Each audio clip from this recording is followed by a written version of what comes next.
Hi friends, இது என்ன வீடியோனா, தம்பிக்கு வந்து மொட்டை அடிக்கலான்னு சொல்லி குலதெய்வ கோயிலுக்கு கிளம்பலான்ட்டு எல்லோரும் கிளம்பியிருந்தோம். நிறைய பேருக்கு சொல்லலை, சிம்பிளாக தான் பண்ணோம். எல்லோரும் கிளம்பி வேன் வச்சு தான் போயிருந்தோம். காலைல ஒரு 8:30 இருக்கும், அந்த மாதிரி கிளம்பியாச்சு. எல்லாருமே கிளம்பி கோயிலுக்கும் போயிட்டோம். எங்கே இருக்குன்னா சேத்தியாத்தோப்பு லைன் கிட்டே இருக்குது, சோழதத்துக்கு உள்ளார.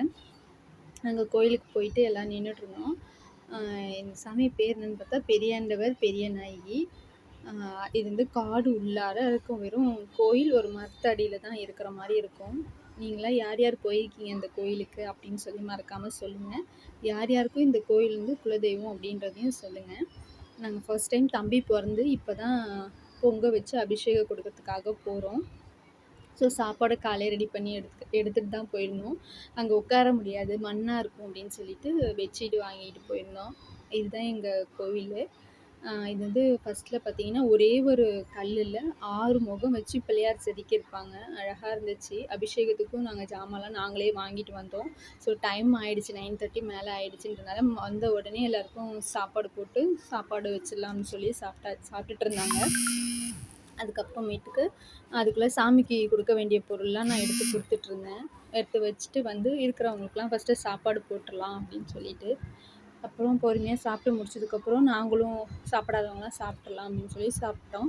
9:30க்கு மேலே 10:30க்கு மேலே தான் நல்ல நேரம் இருக்கும் அப்படின்னு சொல்லிட்டு மொட்டை அடிக்கலாம் பொங்கல் வைக்கிறதுக்கு. அதுக்குள்ளே தம்பிக்கும் வச்சு ஒரு ஃபோட்டோ எடுத்துருவோன்னு சொல்லி எங்கள் அண்ணி ஃபோட்டோ எடுத்துகிட்டு இருந்தாங்க. அன்றைக்கி வெயில் இல்லை, ஸோ அதனால் அந்த அளவுக்கு ஒன்றும் தெரியல. ஆனால் அவனுக்கு ஏதோ எங்கேயோ வந்திருக்கோன்னு தெரிஞ்சிச்சு. பட்டு மொட்டை அடிக்கிறதுக்கு பயங்கர ரேக்கலை கட்டி அடித்தான். அப்புறம் வந்து நாங்கள் பொங்க வைக்கலான்னு சொல்லிட்டு பொங்க வைக்கிறதுக்கு எல்லாம் ரெடி பண்ணிகிட்ருந்தோம். சக்கரை பொங்கல் தான். அது ரைட் சைடில் இருக்கிறது தான் எங்கள் மாமியார், இந்தாண்ட இருக்கிறது வந்து எங்கள் மாமியாரோட அம்மா. அப்புறம் சரி 3 பேராக வைக்கணும்னு சொல்லிட்டு வைக்கலாம் அப்படின்னு பொங்க வச்சுட்டு நாங்கள் வந்தோம். அப்புறம் தம்பியை கூப்பிட்டு வந்து அவனையும் தொட்டு கும்பிட சொல்லுவோன்ட்டு அவனும் வந்தான். அப்புறம் என்னவோ பண்ணுறாங்கன்னு அவன் அப்படியே வேடிக்கை பார்த்துட்டே இருந்துட்டு இருந்தான். அப்புறம் சரின்ட்டு நாங்கள் பொங்கல் வைக்கிறதுக்கு எல்லாம் ரெடி பண்ணியாச்சு. அப்புறம் அடுப்பும் பற்ற வச்சு தம்பி கையிலே போடணும் அப்படின்னு சொல்லி பொங்கலுக்கும் அடுப்பும் பற்ற வச்சாச்சு. அப்புறம் அரிசி பானையிலும் தண்ணி வச்சு அதையும் மூடியாச்சு. அப்புறம் அரிசிலாம் களைஞ்சி இழிஞ்சு எடுத்து வைக்கிறதுக்குள்ளே மாவுக்கு மாவு பிசையறதுக்கெலாம் அப்புறம் கொடுத்தாச்சு. அவங்க எங்கள் வந்திருந்தவங்களாம் அவங்க எடுத்து சாமிக்கு பிசைஞ்சு வச்சிட்ருந்தாங்க. அதுக்குள்ளே ஐயரும் வந்து அங்கே சாமிக்கு பூஜை பண்ணுறதுக்கு பண்ணாக்கா எடுத்து வச்சுருந்தாங்க. இதான் அவன் முடியோட உள்ள லாஸ்ட்டு ஃபோட்டோ. மொட்டை அடிக்கிறதுக்கு ரகில் கட்டி அடித்தான். நாங்களும் எவ்வளோ சமாளிக்க ட்ரை பண்ணோம். பட் அவன் முட்டியவே இல்லை. அவன் வந்து அவனுக்கு தலையில் தண்ணியே படவே கூடாது. உடம்புலேயே தண்ணி எதுனா ஒன்று சில தண்ணி பட்டுடுச்சுனாலே அப்படி அழுவான். அப்படியே ஸ்டார்ட் பண்ண ஆரம்பித்தான். அப்படி ஒரு கத்தை. அப்புறம் அந்த முடி எடுக்கிற அண்ணன் ரொம்ப பொறுமையாக இருந்து அப்படி தான் குழந்தைங்க பண்ணணும், நம்ம தான் பொறுமையாக பண்ணணும், அழுத்தி மட்டும் பிடிச்சிக்கோங்க, எம்ப விடாதீங்க அப்படின்னு சொல்லிட்டு இருந்தாங்க. அப்புறம் ஒரு வழியாக எப்படியோ அவனுக்கு மொட்டை அடிக்கிறதுக்கு எல்லாம் 3 பேரும் பிடிச்சி எப்படியோ ஒரு வழியாக அவனுக்கு மொட்டை அடித்தாச்சு.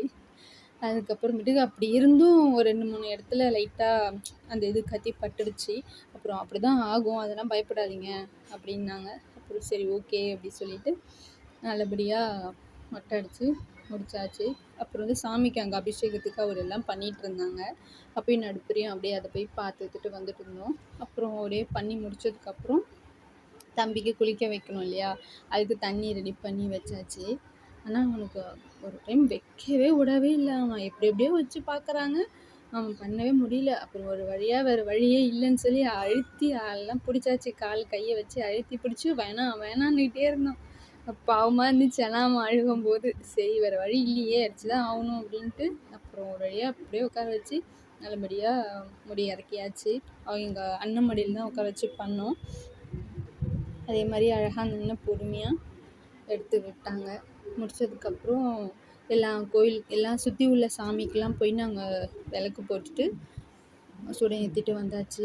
இது கடைசியாக அவங்க தாத்தா பாட்டி எங்கள் அம்மா அப்பா மடியில் உட்காந்து ஒரு ஃபோட்டோ எடுத்துக்கிட்டு முடிச்சதுக்கப்புறம் ஆளுக்கு ஒரே ஜாலியாகிடுச்சு. எங்கள் அண்ணன் எடுத்து வச்ச ட்ரெஸ்ஸு தான் இந்த ட்ரெஸ்ஸு, அதுதான் போட்டு ஃபோட்டோ எடுத்தோம். அப்புறம் வந்து சாமிக்கு எல்லாம் முடிச்சு நாங்கள் பொங்கல்லாம் வச்சோன்னே இதுதான் எங்கள் கோயில் சாமி. எல்லாம் முடித்து நல்லா தீபாராதனை எல்லாம் காட்டினதுக்கப்புறம் நாங்கள் கிளம்பிட்டோம். வீட்டுக்கு வர வழியில் யார் யாருக்கு என்னென்ன வேணுமோ அதெல்லாம் வாங்கி கொடுத்துட்டு வீட்டுக்கு வந்து நான்வெஜ் சாப்பிட்றவங்களுக்கு நான்வெஜ்ஜும், வெஜ்ஜு உள்ளவங்களுக்கும் வெஜ்ஜும் வாங்கி கொடுத்துட்டு நல்லபடியாக நாங்கள் வீட்டுக்கு வந்துட்டோம். பிடிச்சிருந்தா லைக் பண்ணு, ஷேர் பண்ணு, கமெண்ட் பண்ணுங்கள். மறக்காமல் சப்ஸ்கிரைப் பண்ணுங்கள். பாய்.